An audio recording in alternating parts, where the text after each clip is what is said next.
Shalom, Bapak Ibu yang dikasihi dalam Tuhan kita Yesus Kristus, berjumpa lagi dalam program BSJD Gereja Kalimantan Evangelis. Saya Pendeta Tristan Roger Obos, melayani di Resort GKE Karangan. Kita akan merenungkan firman Tuhan. Sebelumnya mari kita berdoa. Kami bersyukur kepadamu, Allah yang kami kasih dalam Yesus Kristus Tuhan kami. Bersyukur untuk anugerah dan kebaikan Tuhan dalam hidup kami. Bersyukur untuk kesempatan dan waktu yang Tuhan beri. Awali aktivitas kami sepanjang hari ini, kami akan membaca dan merenungkan firman. Biar Roh Kudus Tuhan menolong dan memampukan kami untuk dapat memahami dan menjadi pelaku firman. Hamba-Mu yang hina dan terbatas ini, Tuhan mampukan. Dalam nama Tuhan Yesus kami berdoa dan bersyukur. Amin. Firman Tuhan dari Kejadian pasal 25 ayat 19 sampai 34. Saya akan membaca ayatnya yang ke-21 saja dengan perikop Esau dan Yakub. Berdoalah Ishak kepada Tuhan untuk istrinya, sebab istrinya itu mandul. Tuhan mengabulkan doanya sehingga Ribka istrinya itu mengandung. Shalom. Bapak Ibu yang dikasihi dalam Tuhan kita Yesus Kristus, kepercayaan kita kepada Tuhan, iman kita kepada Tuhan tidak serta-merta membawa kita untuk terbebas, terlepas dari berbagai macam pergumulan, tantangan, bahkan persoalan hidup. Alkitab mencatat kepada kita bahwa Ribka adalah sosok perempuan yang taat, perempuan yang setia, perempuan yang murah hati. Nyata ketika Alkitab mencatat bahwa ia memberikan minum kepada unta-unta dari hamba Abraham. Dan nyata juga bahwa ketika ia diberikan pilihan apakah menerima tawaran untuk menikah dengan Ishak atau tidak tanpa paksaan. Ribka seorang yang taat, setia, seorang yang murah hati, tidak membuat ia terbebas dari berbagai macam persoalan, pergumulan, bahkan tantangan. Alkitab mencatat bahwa ketika ia menikah dengan Ishak, Ribka mandul. Bapak Ibu Saudara, kemandulan dalam Alkitab menjadi persoalan yang teramat penting.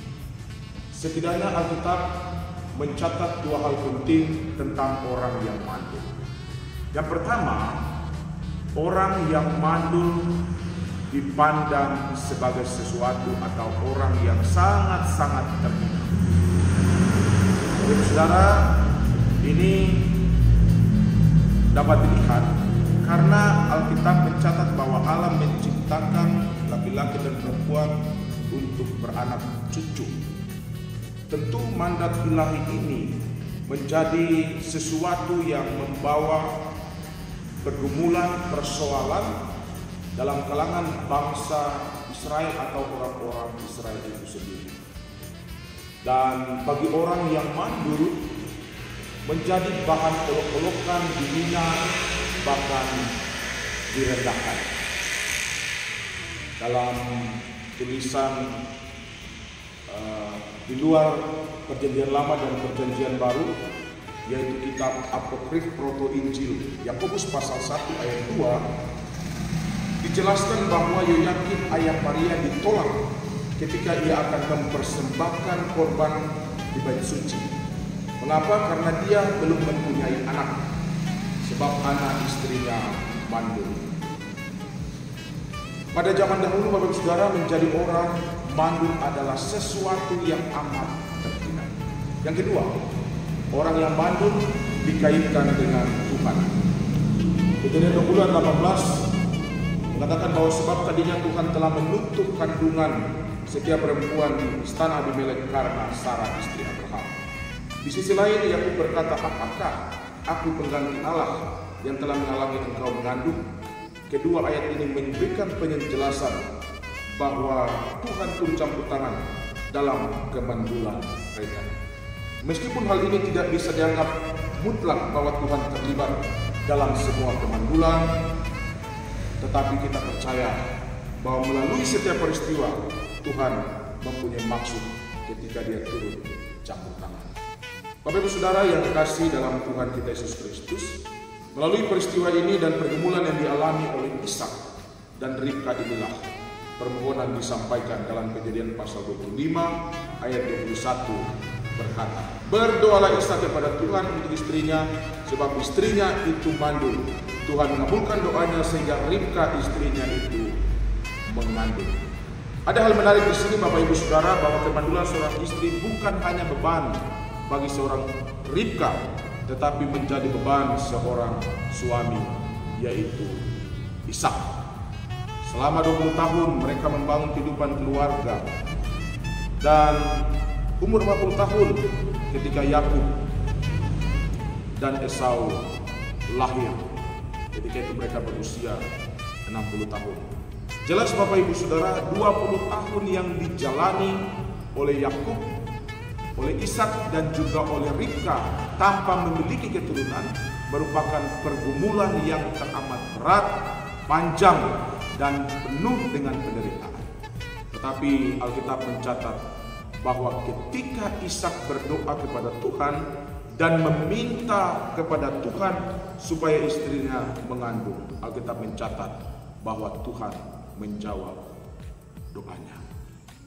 Bapak Ibu Saudara yang dikasihi dalam Tuhan Yesus Kristus, tentu sebagai orang yang percaya kepada Yesus Kristus Tuhan dan Juru Selamat yang hidup, dalam proses kehidupan kita, dalam perjalanan hidup kita sebagai orang percaya, pergumulan demi pergumulan pasti akan selalu mewarnai kehidupan kita, tetapi tidak membuat iman, pengharapan, bahkan hubungan kita, relasi kita dengan Tuhan terputus. Tetapi semakin mempererat hubungan kita di dalam doa kepada Tuhan, karena Tuhan senantiasa mendengar, Tuhan menjawab setiap pergumulan kita yang percaya dan berserah kepadanya.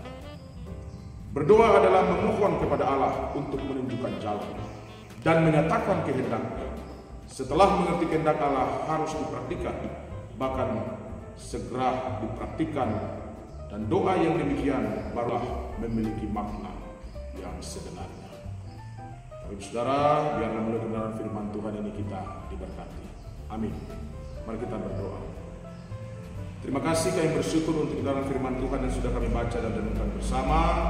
Berkati selalu oleh Tuhan supaya melaluinya kami dikuatkan, dan terlebih sebagai umat yang percaya kami terus datang kepada Tuhan di dalam doa. Dalam setiap pergumulan hidup yang kami alami, seberat apapun tantangan, baik dalam kehidupan keluarga, pribadi, dalam kehidupan gereja, dalam pelayanan, diberkati selalu oleh Tuhan. Mampukan kami, baik majelis sinode, majelis resort, majelis jemaat, penatua, diakon, dan semua jemaat Tuhan yang terus setia melayani, bahkan menjadi saksi Tuhan di tengah-tengah dunia ini. Terima kasih dalam nama Tuhan Yesus kami berdoa dan bersyukur. Amin. Shalom.